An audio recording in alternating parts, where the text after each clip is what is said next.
แก้วตาน้องจึงมาเลี้ยงวันคืนสองเอาผ่านมาเบิ่งเขาดีแล้วบ่นาน้องแก้วตาจึงมาเลิกอายเขาดีสำได้น้องสาไว้จริงไปวางวันเห็นเขารวยเขาหักไปวังจากไอ้คนดีความหักผ่านมา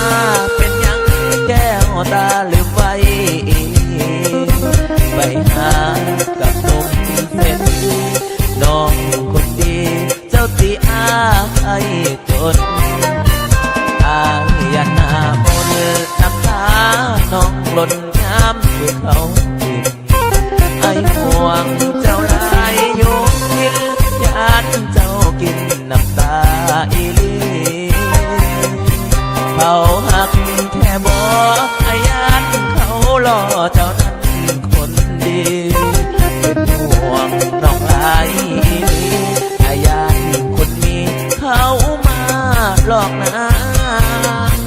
เขาหักอีลี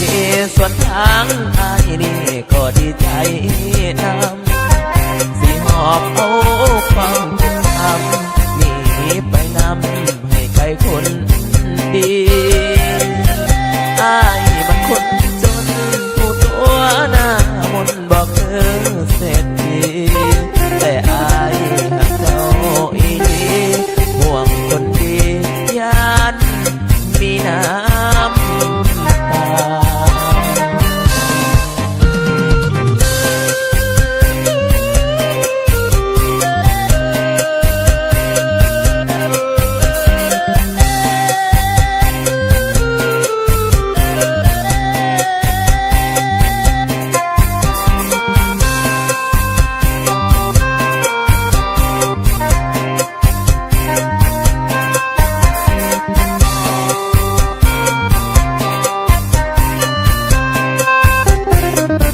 ตาอย่าหน้ามนน้ำตาน้องหล่นย้ำคือเขาดินไอ้ห่วงเจ้าลายโยงกิน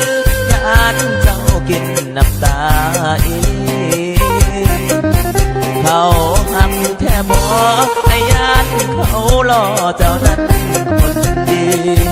เป็นห่วงน้องลายอีลีไอ้ยานคนมีเขามาหลอกนะเขาหักอีลีส่วนทางไอ้นี่ก็ดีใจน